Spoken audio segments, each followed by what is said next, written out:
The most dangerous thing you do every day if you're a van driver is drive the van.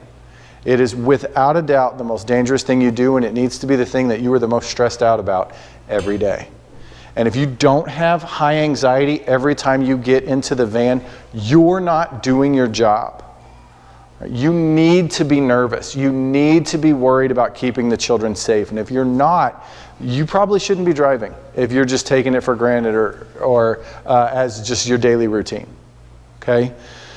So everything that we're about to talk about are the policies and procedures that are in place to prevent death and accident and to make sure that we are keeping the children safe.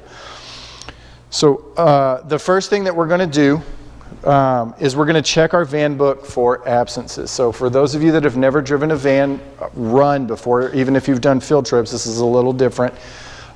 You will have a binder just like you do for field trips, but inside of it there will be a name to face that anytime somebody calls the school and says that we don't have to pick up their child today, they have a dentist appointment or they went home sick from school or whatever it might be, whoever answers the phone is going to mark in there that that child's going to be absent. So you always want to verify who's going to be absent before you leave the school. First in the book, and then with the administrators or anybody else who answers the phone. If your chef answers the phone or the opening teacher before the administrators get there, check with those people to make sure that every absence that got called in has actually made it into the book. Because if they were in a nap room when they got that call, they obviously can't go put it in the book, so it may not have made it in there. So verify both with the book and with anybody who answers the phone, because when you get to the school, you are going to have to go sign in right back there, Bria. You're going to have to call every child who is not on your van and you don't already have marked absent. And if they already called us and then we're calling them, that is one, a waste of your time, and two, a bad look for Stepping Stone, because we are we're not making sure that the information is being relayed. Okay? Before you transport, you need to walk around the van, right? You need to walk around, make sure there's no flat tires, there's no like fluids leaking from the bottom, the mirrors are still attached, there's no like dings or dents or anything like that on the vehicle. Just making sure that everything is still good to be driven. Just like on field trips, you got to take a gallon of water and cups with you. Obviously the cups can remain on the van, but the water needs to come off the van after every van run. You're going to dump it out and you're going to refill it either right then and put it in the fridge, or if you're using Igloo containers, then refilling it right before you go on the van run. But it needs to be fresh every day. Half a tank of gas at all times. Now I will say that we did a really good job at this summer. Every time I checked gas, it was either like kind of right at half a tank or above. We've been doing a really good job of that. It's harder to do in the summer than it is in the fall, so we need to just, administrators especially, keep that momentum going. And drivers, if you go below half a tank on your van run, just make sure that you're telling your administrators to get it. Now, in the summer, we know that our field trips are much further away, so administrators, it's like, oh, I got to get it filled up because they have to drive all the way to the Bob Bullock Museum tomorrow or wherever. And in the school year, it's like, oh, they're just going right around the corner to the elementary schools. We can wait another day. But please remember that it is not about having enough gas for tomorrow's van run. It is about making sure that we have enough gas to evacuate the school.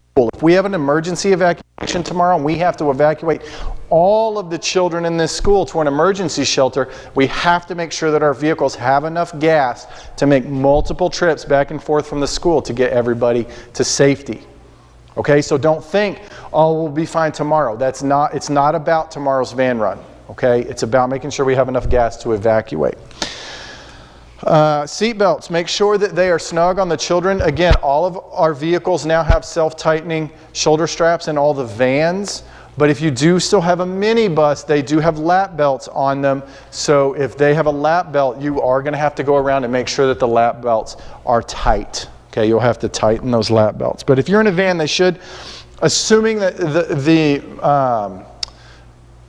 mechanical pieces of the seatbelt are working properly and it's self-tightening.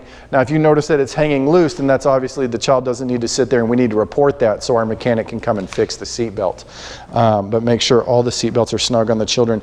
And again, before you leave an elementary school, you have to call every child who is unaccounted for.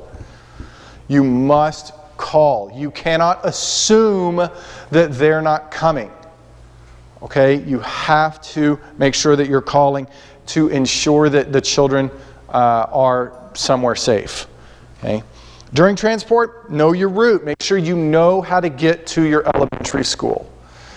Getting to the elementary school, however, is only like 5% of the problem. Okay, the other 95% is, what do I do once I get here? It's a big elementary school. Where do I turn in? Do I wait in my van and they bring them out? Do I go inside and get them? If I do have to go inside and get them, where are they inside the school? There's a lot of information that you have to have. So before you go on a van run the first time, make sure that you are very clearly explained where and what you need to do once you get to the school. Okay? So, like, you know, turn into the second driveway after the after the basketball court, line up behind the yellow buses. They'll bring the kids out to you. Make sure that you've been told. It should be in your van run book, explicitly stated like that, not just how to get to the school, but then what you do once you get there. But if you get there and you're unsure, you thought before you left the school, you thought you understood what you were supposed to do, but once you get to the school and see it, you're a little confused, then all you need to do is just call the school. And I mean, by school, I mean elementary school. And just call and say, hey, I'm with Stepping Stone. It's my first day picking up. I just want to make sure I'm in the right place. Can you tell me where I need to go? And then they will direct you exactly where you need to go. Okay? Also, if you're running late, like if you pick up from multiple schools and in school A, you have to call several families because multiple children are unaccounted for, then, and you know you're going to be late to school B, call school B, let them know, hey, I'm running late, I'm on my way, I will be there, okay? They would rather you be 10 minutes late and know you're coming than you be 5 minutes late and not know where you are. Focus on driving. Van runs, much more so than field trips, become routine. You do the same thing every day. You drive to the same school, pick up the same kids, drive on the same streets every single day. It's just like driving to and from work. And we all know how you can find yourself zoning out when you're driving to and from work. The same thing can happen to you easily during a van run. So make sure that you are staying front of mind focused on what you're doing, that you're focusing on your driving and not allowing yourself to become distracted by just the normalcy of what you're doing and how you've done it every single day. Also, avoid conversations with the children while you're on the vehicle. Not to say that you can't speak with them if you need to address a situation, somebody smacking somebody else in the back of the head and you need to address that. That's one thing, but what we don't need to do is ask them if they've seen whatever the newest movie is, right? Those conversations can wait till we get back to school. They don't need to be on the van, okay? Radio set to 89.5 only. I don't know in College Station, that's a classical music station here in Austin. In College Station, basically the rule of thumb is this, you guys. If it has words, you can't listen to it. Okay? If it's on the radio. Now, if you've got a Disney CD or a child-friendly CD in the CD player of the vehicle, that's fine. Okay? But on the radio, if the radio station has words, you cannot listen to it. Okay? That's as clear as I can make it to you. I'm so tired of getting in vehicles and they're on, the latest pop station or whatever. Okay? That cannot happen. Ensure children are properly hydrated. It is hot outside. It's going to be hot for a while longer. We need to make sure that children are not getting dehydrated. So if a child asks you for water, give it to them. Now, in the summertime, we ask them at the end of the field trip, who wants water? Okay? On van runs, they've just come out of a school with water fountains in the hallway. Okay, we're not as concerned, but if they ask us for water, do you have water? Yes, I do. And then you give them water. You don't have to ask them preemptively, though, for van runs. That's only a field trip thing. Okay. But if they do ask for water, give it to them. And if you notice any signs of dehydration, red face, really sweaty, shallow breathing, if they look hot to you, give them some water. Okay? After transporting, you're going to pull up curbside. You must always pull up alongside the curb so that the children can step straight from the vehicle onto the sidewalk. All right? Their feet should never touch parking lot. It should go straight from the vehicle to the sidewalk. Once you've pulled up, you're going to turn off the vehicle, remove the key, and doing so is going to set off the alarm on the vehicle. So for those of you that have never heard it before, it's just the horn, just honk, honk, honk, honk, almost like a car alarm, just going off over and over and over again. That horn must continue to go off the entire time children are unloading. The alarm only has to go off if children are getting off the vehicle. If they're loading at the elementary school, you don't have to set it off, okay? It is only when they're getting off the vehicle. But while they are getting off, it has to go off the entire time. If there's a child on the van, the horn is going off, okay? You also have to take the key with you anytime you are not in the driver's seat. So if you're not there, when you turn the vehicle off, you just pull the key out and put it in your pocket, okay? That's going to mean that the AC goes off and it's really hot outside, but it's not going to be that long. It's not going to be the end of the world if they don't have AC for a minute and a half, okay? That's not that big a deal. Better that than the van rolling away without you in the driver's seat, okay? Once everybody has unloaded, you are going to, like we've been doing in the summer, climb onto the vehicle, go all the way to the back of the vehicle, checking on and under every seat for sleeping and hiding children. Okay? When you first get on the vehicle, though, you are going to put the key in and you're going to turn the key forward until the horn stops honking. All right? When the horn stops honking, you leave the key in that position, go to the back, checking all the seats, making sure there's no children left. Then you're going to hold down the button at the back of the vehicle. So there's a red stop sign back there. You're going to hold it down until you hear beeping at the front. Like that. Okay? When you hear that noise, that means the alarm is disengaged.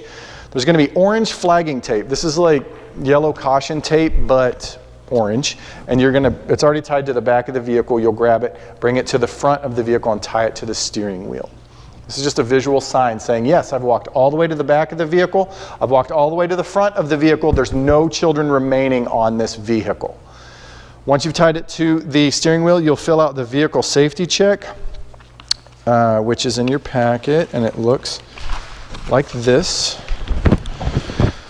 So this form is going to be in a folder at the front of your vehicle. It may be in a folder all by itself, or it may be in the same folder that has your insurance and your registration and all of that stuff in it as well. Different schools do it differently, but it's going to be in a folder at the front of your vehicle. So you'll just write the van destination, which basically what you're going to do here is you're just going to write your van run for me. Okay, so if I go to Jollyville, then Pond Springs, then Live Oak, and then back to Stepping Stone, then I'm going to write JVPSLOSS. Okay, you don't have to write all of that out for me.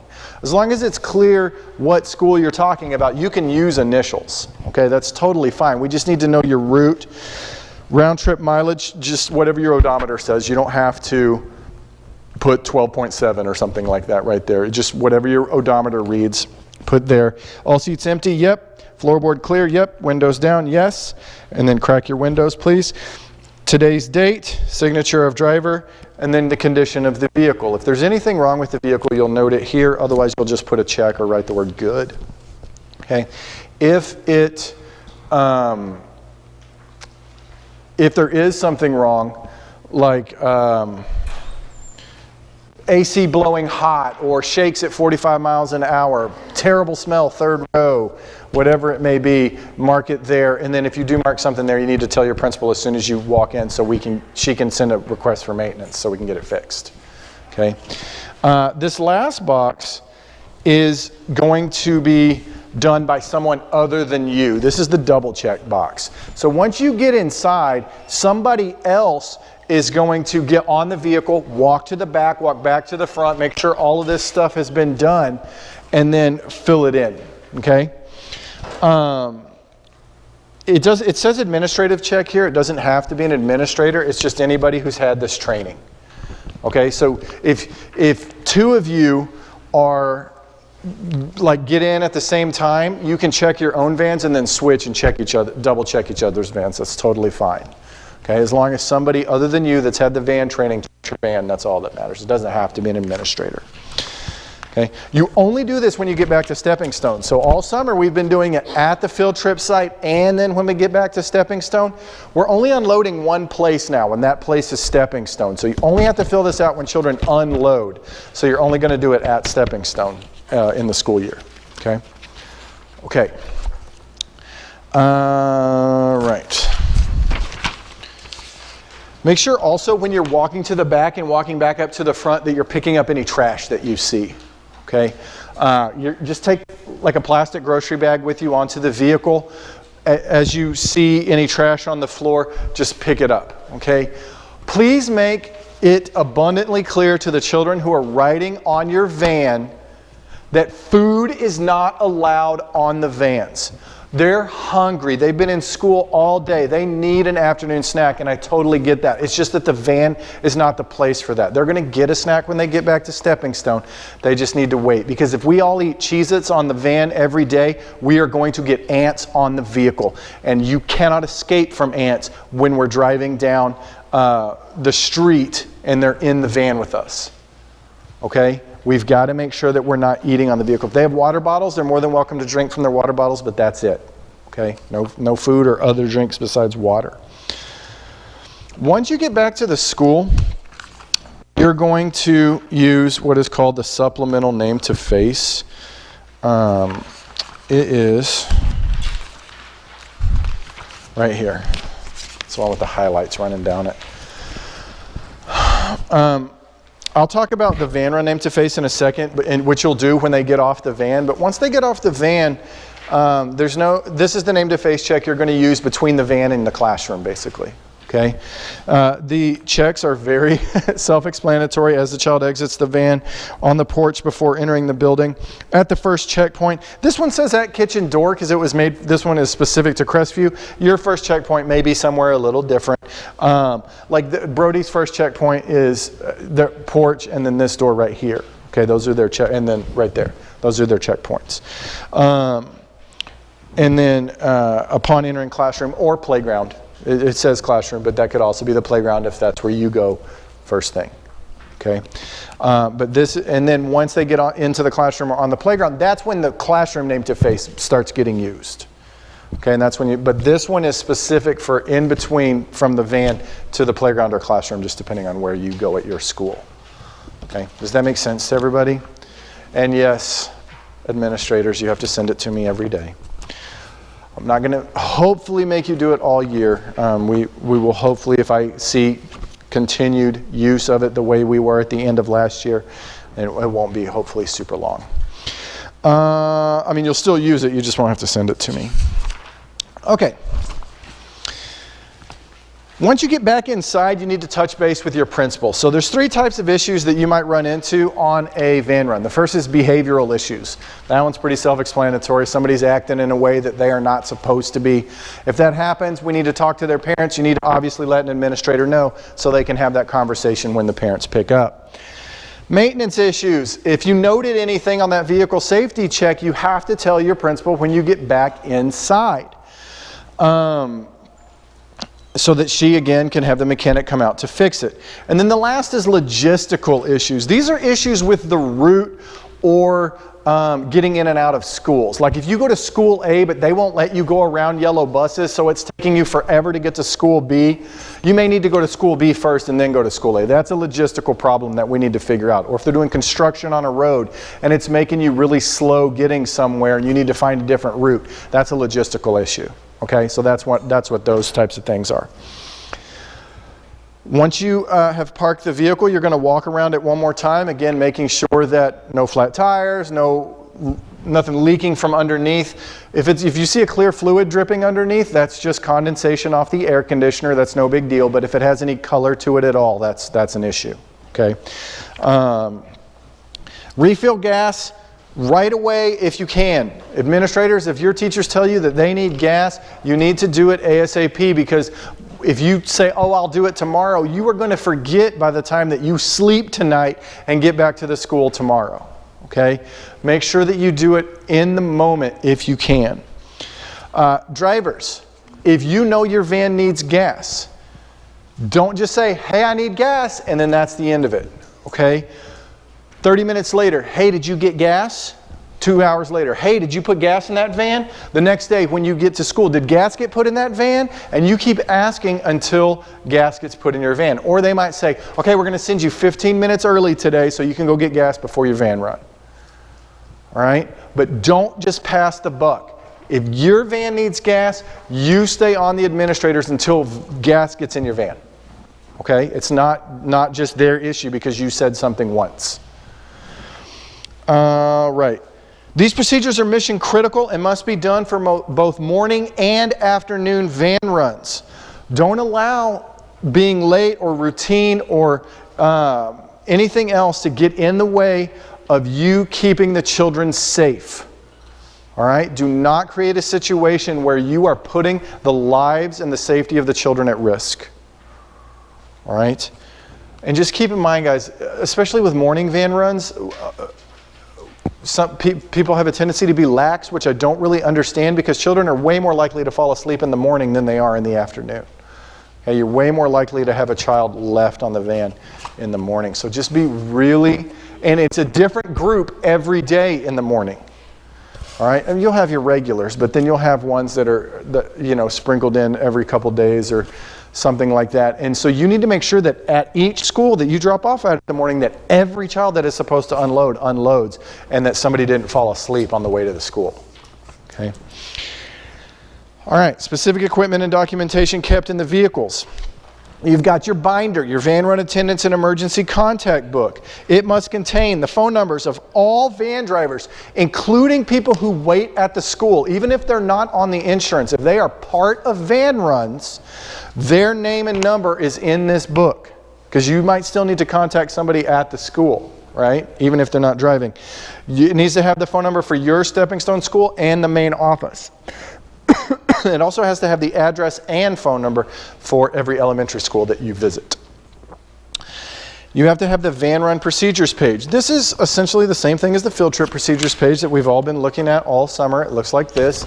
It is 2 pages front and back, and it is a bullet-pointed step-by-step guide to van runs.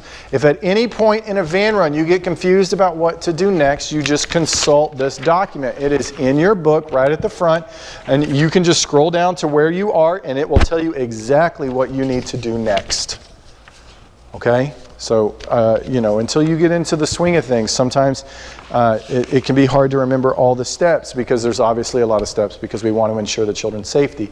So you can always consult that to make sure that, that you're doing what you're supposed to. Immediately behind that is the emergency procedures page. This is also in your book, and this is what you're going to do in the event of an emergency, be it big or small. Okay? Anytime your van becomes undrivable due to a flat tire, due to steam coming out from under the hood, due to the check engine light comes on and it immediately shuts down, or a wreck, or you see like you think there's a fire under the hood or whatever it may be, these are your emergency procedures, okay? It's just, so you're going to get to the safest position on the road possible. Use your emergency brake and your hazard lights. Call your center. Check the children for injury and apply first aid if necessary. Put out reflective triangles if necessary. That would be if you're on the side of the road and not a parking lot. Okay, preferably we want you to get to a parking lot, but if the van is undrivable, you might not be able to make it to a parking lot, at which point you would put out your triangles. Do not allow strangers to assist and do not attempt maintenance. Okay? Do not remove the children from the vehicle. In almost every situation, that puts them in more danger than staying on the vehicle. Okay? There are only 3 situations where we remove them.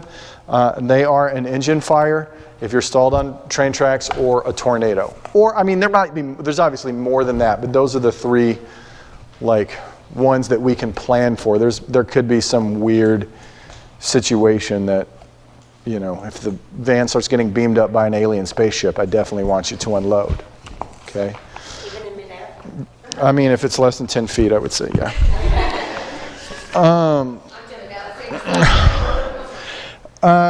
Okay.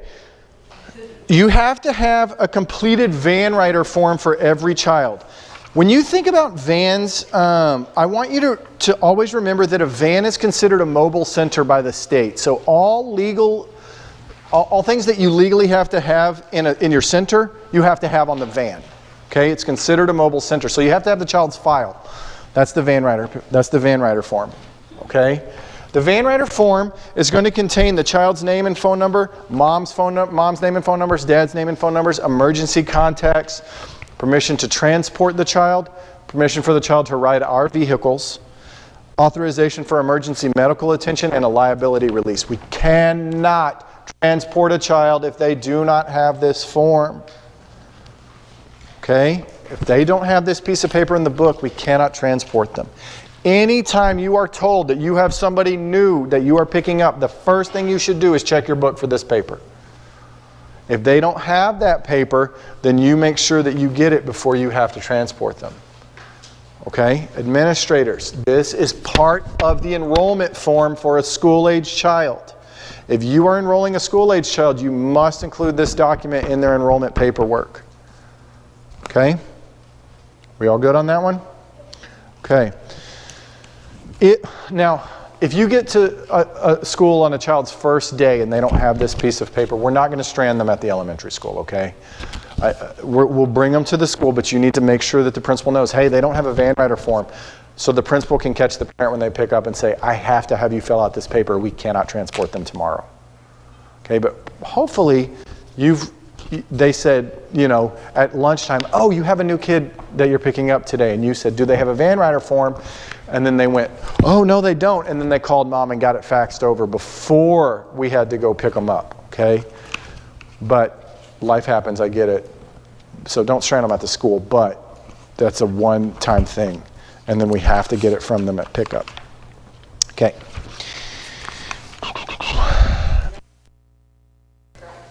Yeah, they have every year. So if you had them for the summer, they can carry over into the school year. That's fine. But they have to be updated every 12 months. So if you had it from last summer that you were using, or from the last school year that you were using this summer, then you have to get a new one for the new school year. Van run name to face, you have to have in there. We'll talk about that in a second in more detail, but just know that there is a van run name to face also.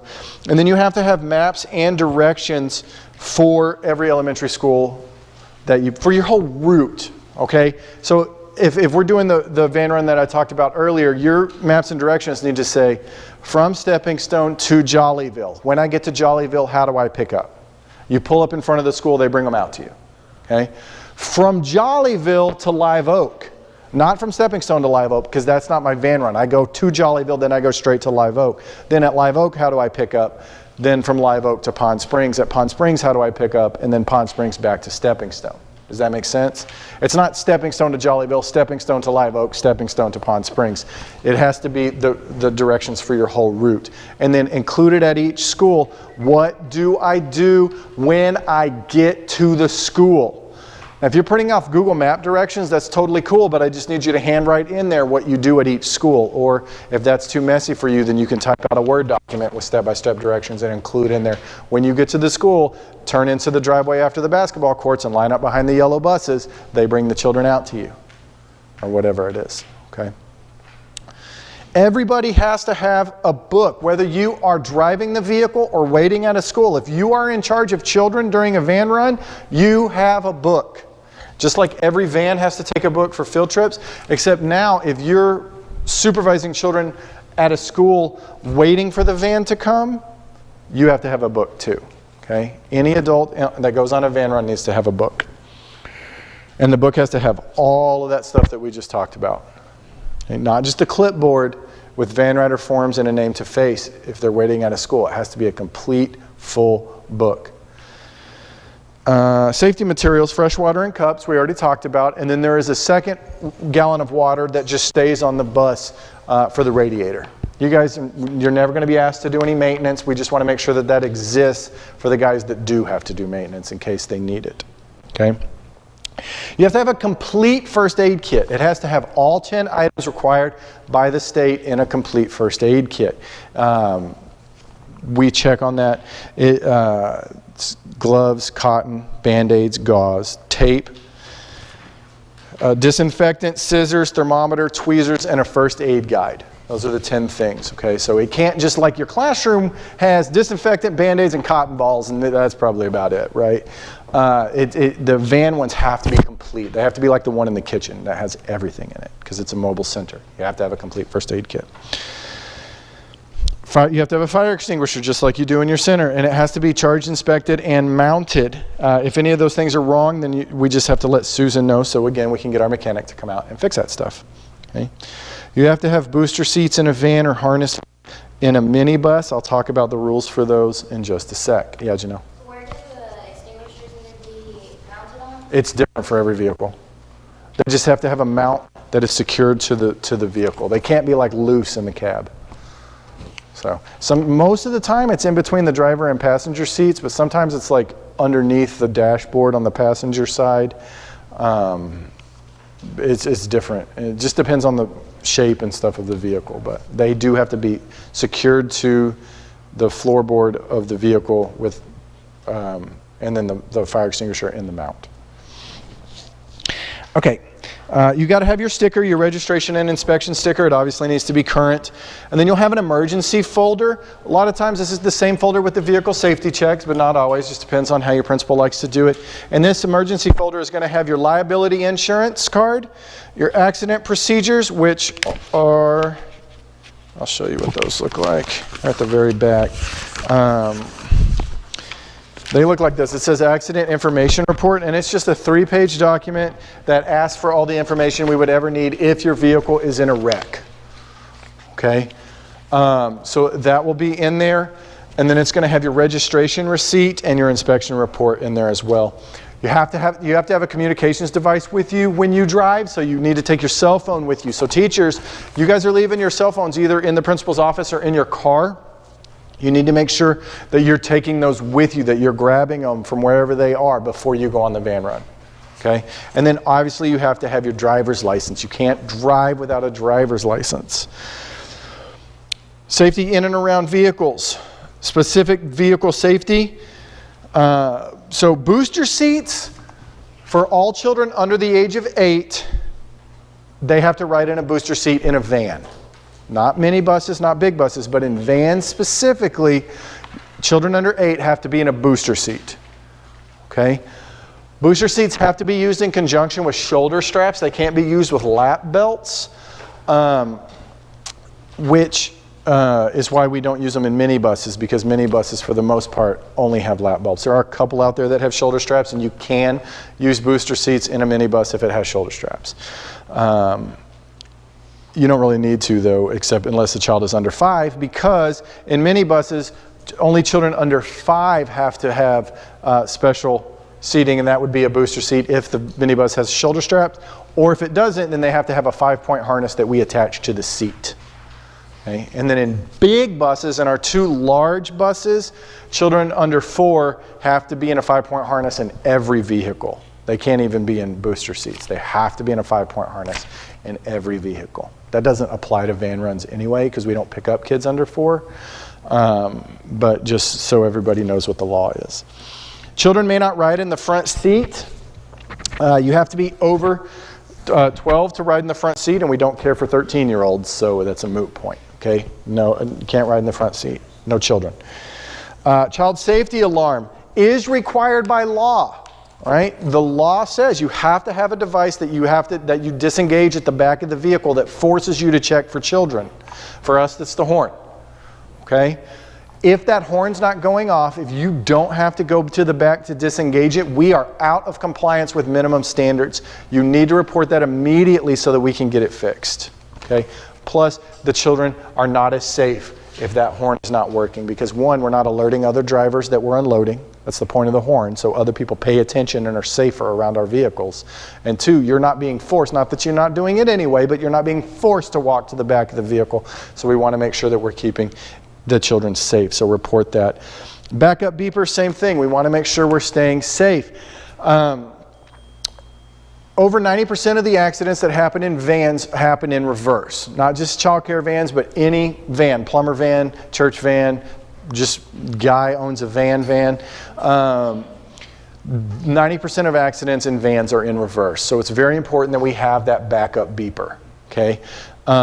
If it's not working, make sure you report that so we can get it fixed. And then again, seat belts, this time just meaning that they work right, that they're not locked and they won't come out, or they come out and they won't roll back in, or they've come unanchored from the floor, or the buckle's broken, or the fabric is fraying, or whatever it may be. If you don't have all your seat belts working, we need to get that fixed for you, okay? Parking and backing procedures. You have to load and unload curbside. We talked about this already, but children should always come straight off the van onto the sidewalk, straight from the sidewalk into the van. Their feet should never touch parking lot, okay? It should be straight on and off.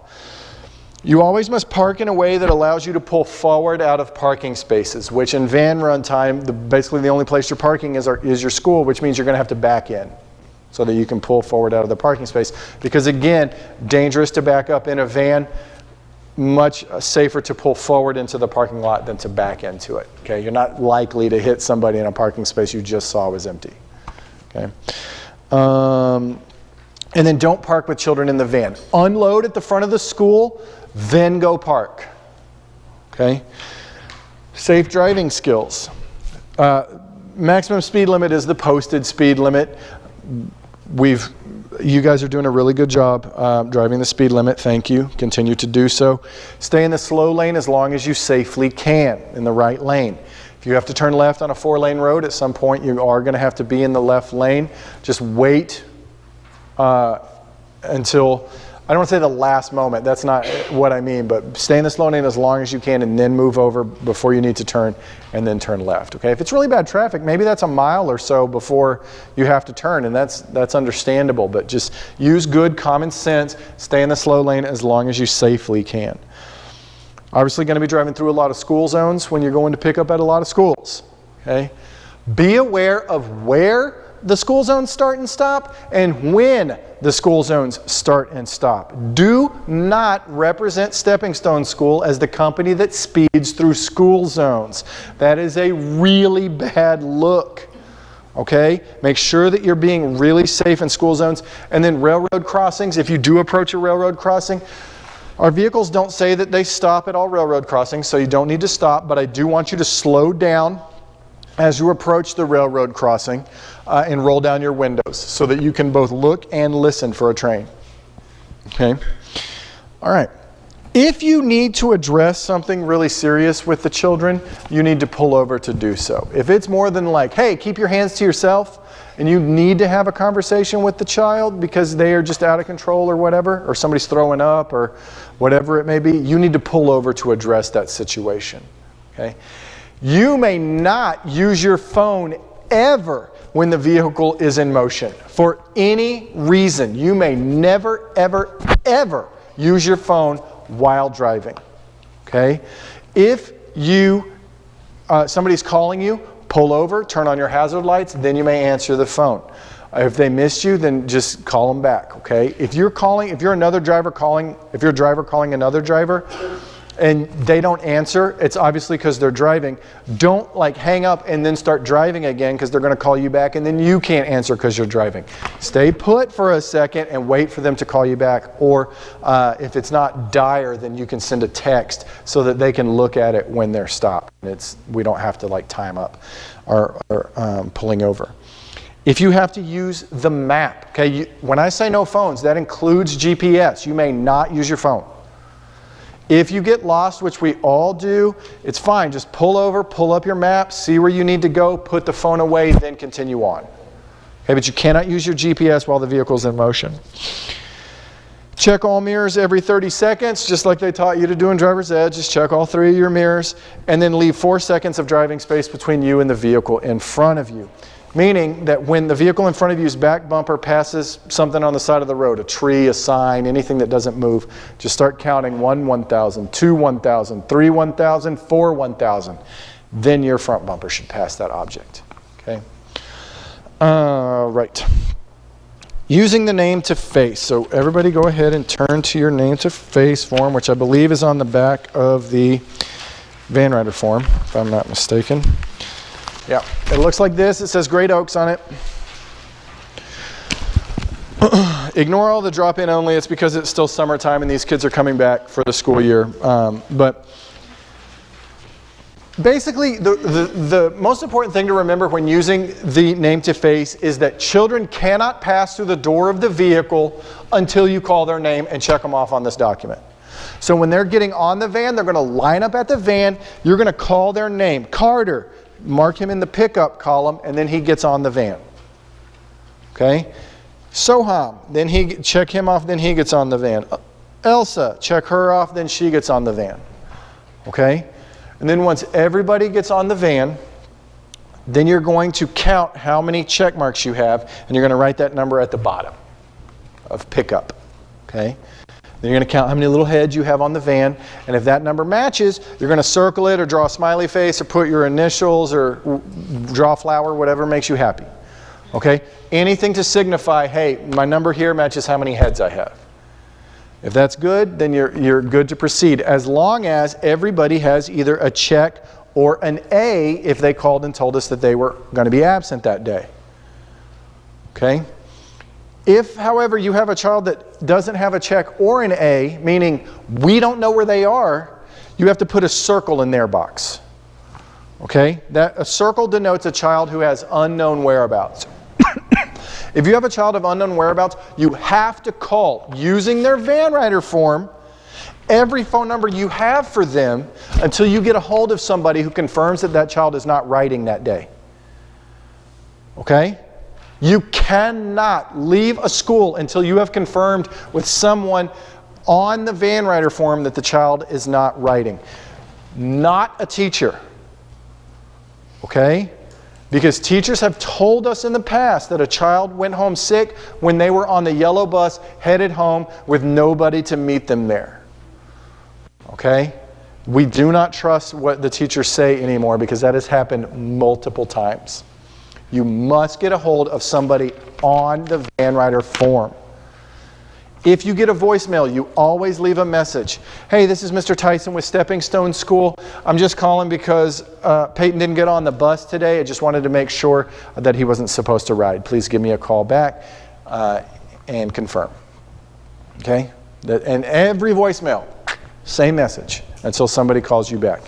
Now, if you call every single number you have on the van rider form and nobody picks up, then what you do, you've left a voicemail on every phone, you call the school. And whoever is answering at the school, you say, hey, Peyton's not here today. I don't know where he is. Here's mom's cell. Here's dad's cell. I need you to continue to call. Because you obviously can't sit at the elementary school all day waiting for them to call you back. So after you've called every number, you call the school. The school will continue to call mom and dad, and then you can continue on your van ride. But you have to call everybody first. Does that make sense to everyone? Okay. You cannot leave an elementary school until you have verified where the child is. If you get a hold of mom and she says, oh, sorry, we had a dentist appointment today, I forgot to tell you guys, then you just put an A inside the circle in the pickup column, and then obviously an A in the deliver column as well, because if we didn't pick them up, we're not going to deliver them. Okay? If mom says, no, they're supposed to be there, you get everybody off the bus, because you can't leave children unattended. You go into the school, into the front office, and you say, hey, I just got off the phone with Peyton's mom. She said he's supposed to be here today. Can we do an all-call to have him come to the front? Because chances are Peyton was screwing around in class and his teacher kept him late or something like that. Okay? You don't leave. And then when you get Peyton, then you call mom and say, hey, I got him. Okay? Mom's freaking out, right? So we need to call mom and say, he's safe, I have him, it's all good. Then you put a check in Peyton's circle. Does that make sense to everyone? Yes? Okay, when you get back to Stepping Stone, same process. They line up at the door inside the vehicle, and then you say, Soham. Soham gets off, you mark him in the deliver column. Matthew gets off, Lilia. And you just go down, and they don't get off until you check them off. Once everybody's off, you count how many checks you have in the deliver column, you write it at the bottom, you count your little heads, and you make sure they match, and then you draw another smiley face. Okay? We good on that? And notice that, I see you. Notice that this is good for an entire week, okay? Every other name to face you have is just for one day, but the Van Run name to face goes for the entire week. Yes, Janelle? What if you don't have a kid? What if we're picking up a kid from a different school? Their name won't be on here. Yes, they will. That school needs to send you their list. So yeah, they'll send us our list, but we still have to write them in, don't we? No, they fax over their name to face. They fax over their entire name to face to you, or email, or scan an email, or whatever. You should have for them. If it's just one kid, then yeah, write it in or whatever. But if, yeah, that's not a big deal. Either way, really, is fine. But if it's a lot of kids, then I would just have them send it over. But you have to have their Van Rider forms too. Yes. Anybody you pick up, even if it's for another school, you have to have a Van Rider form for. Okay. All right.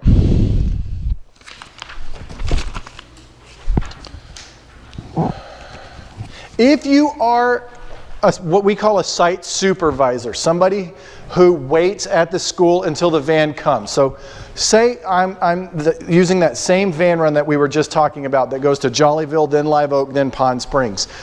Chances are I am not getting to Pond Springs in time, right? I'm going to 2 other schools before that. I'm probably getting to Pond Springs late, in which case we will send somebody to sit and wait with the children, keep them occupied and engaged until the van can get there.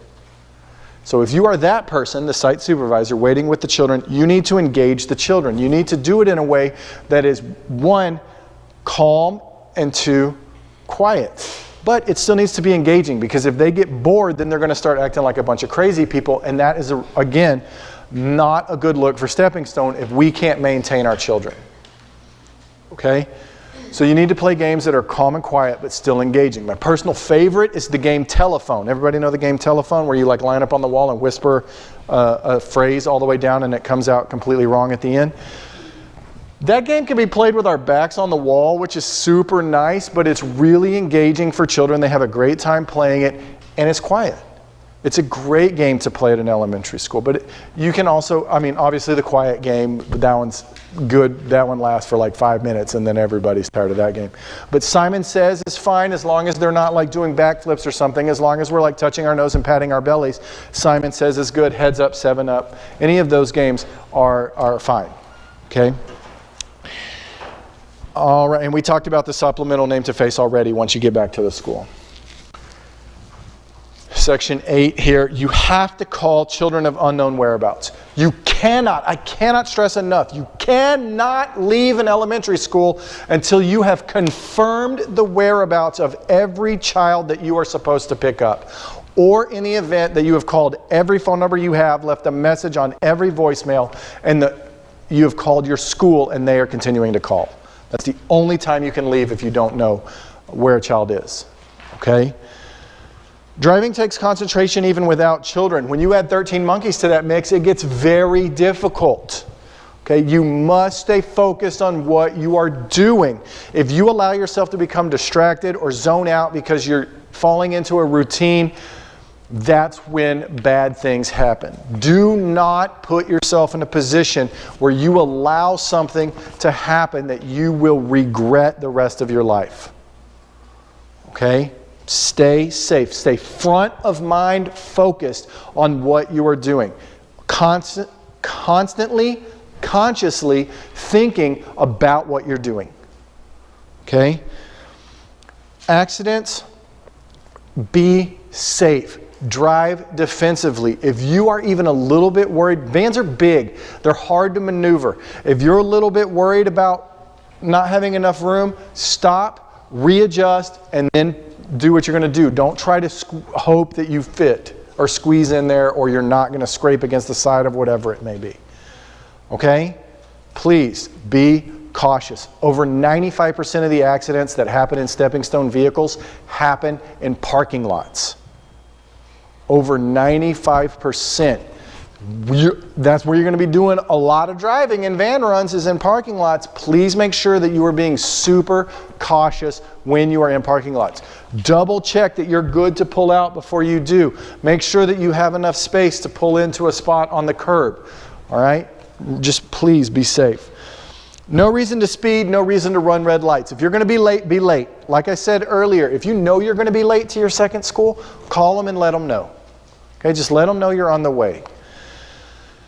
Not paying attention, we talked about that already, and you are a moving billboard. Our name and phone number is plastered all over the side of those vehicles. People are going to know where you're from, okay? They're going to call me, and then you're going to get in big trouble. You are representing Stepping Stone every time you pull out of the parking lot. Make sure you're representing both with the highest level of class and professionalism. Okay, both Stepping Stone and Rhonda Paver. Emergency procedures we talked about already. I already went over those. So you can go ahead and flip to where it says Subchapter X, Transportation. These are the minimum standards for transportation. So we're going to go over these real quick, and then we will be done with this part. What types of transportation does licensing regulate? They're going to regulate anything that you use to transport to and from your center. So if you're using a dune buggy to transport kids, they're going to regulate your dune buggy. Okay? What type of vehicle can you use to transport children? You can use anything you want as long as you are in DPS guidelines for transporting children in that vehicle. So if you've souped up your dune buggy and you're meeting DPS standards with it, then you can use it. For the purposes of this chapter, though, and what we use, it's going to be vans, minibuses, and big buses. Okay? All vehicles must be maintained in safe operating condition at all times. You must take the following precautions when loading and unloading children from any vehicle. You have to load and unload children at the curbside of the vehicle or in a protected parking area or driveway. You must not allow a child to cross a street. Don't even read past that. We do not cross streets with children. You must account for all children exiting the vehicle before leaving the vehicle unattended, and you must never leave a child unattended in a vehicle. Okay? What child passenger safety seat system must I use when I transport? You have to use one that has been passed by the National Highway Traffic Safety Administration, which essentially means you got to buy your booster seats in the store. Okay? You can't like make up your own booster seat, which not an issue for us, but that's what that rule essentially means. You have to secure infants in rear-facing infant seats. And a child 12 years old or younger cannot ride in the front, which we already talked about. And then the following safety restraint devices for a child must be used when the vehicle is on and during all times when the vehicle is in motion. And you're going to see a chart at the bottom of 166 and on all of 167, which you can go past, and I'll tell you what that chart says. It says that all children under the age of 8 must be in a booster seat in a van. Booster seats have to be used with shoulder straps. All children under the age of 5 must be in a booster seat or 5-point harness in a van or minibus. All children under the age of 4 must be in a 5-point harness in all vehicles. Okay? That's what that whole chart says. Must caregivers and or the driver wear a safety belt? Yeah, man, everybody's got to wear a seat belt. Okay? May parents provide safety seat equipment required for their child? Of course they can. If they don't like our boosters, they can bring their own. Even if that wasn't a minimum standard, that's just good customer service. So obviously, if they don't like ours, they can use their own. May I place more than one person in a safety belt? No, you may not. May a child ride in a safety belt with a shoulder harness? Yeah, I hope so, because I've been saying all day that that's all we have. As long as the shoulder harness does not cut across the child's neck or face, they can use a shoulder harness. If you have a child who's like 9, but they're really little, and without a booster seat, the shoulder strap is way up here on them, they have to be in a booster also. The shoulder strap could not cut across their neck or face, so even if they meet the age requirement, if they're really short, they still have to be in a booster. Okay? Must I carry specific equipment in vehicles used to transport children in my care? You must have a list of the children being transported. That's your name to face. Emergency medical transport and treatment authorization forms for each child. That is on the van rider form. Child Care Center's name, Child Care Center director or permit holder's name, and Child Care Center telephone number in the glove compartment or clearly visible inside the passenger compartment. Or the Child Care Center's name and telephone number must be clearly visible on the outside of the vehicle. Obviously, our name and telephone number are clearly visible on the outside of our vehicles, but we do the first part too. So you should have a piece of paper taped to your dashboard or your glove box, not the windshield. The glove box or the dashboard, please, not the windshield, that says Stepping Stone School, Plum Creek, Priscilla Benavides principal, address, phone number. Stepping Stone School main office, Rhonda Paver owner, address, phone number. Okay? Cool? Okay. Not the windshield. Okay. Parents' names and telephone numbers and emergency telephone numbers, that's on the van rider form. Fire extinguisher, first aid kit, your driver's license. Must I have a plan to handle transportation emergencies? Yes. We just went over what that plan was, and it is in your book if you forget any of it, okay? What communication requirements are there for a vehicle used to transport children? You have to have a communication device. It's 2019, so that means a cell phone. Or somebody at the school has to know if you're like late, at what point they should start to worry, basically. But everybody takes a cell phone. If you feel uncomfortable using your cell phone, we will provide you with a flip phone from 2004 that you can take with you. Okay? What is an electronic child safety alarm? It is, like I said earlier, a device that makes you, that you have to disengage at the back of the vehicle that forces you to walk to the back of the vehicle to disengage it. All right, so for us, it's the red stop sign shaped button. When and how must I install and use an electronic child safety alarm? If you have a vehicle that is designed to transport over 8 people and you use it to transport children to and from your center, you have to install an electronic child safety alarm. That is every vehicle in our fleet. Our smallest vehicle transports 12, which means every single vehicle we have has to have a child safety alarm. What documentation must I keep? You have to show either one, that the vehicle is not designed to transport more than 8 people, or that you have one installed. And we have that documentation at the main office, but honestly, setting off the horn and disengaging it for them is usually enough. They don't need to see the paper if you can just set the horn off for them. Okay? Any questions about any of that? Okay, if you ever have any questions about it, guys, please just ask me, okay? Again, this is the most dangerous thing we do every day. My email, for those of you that don't know, is just tyson@steppingstoneschool.com. Most dangerous thing we do every day. We've got to keep the children safe. If you have any questions about it, one, you can reference the van run procedures that are in your book. If it's still not clear, shoot me an email. I'm happy to clarify for you.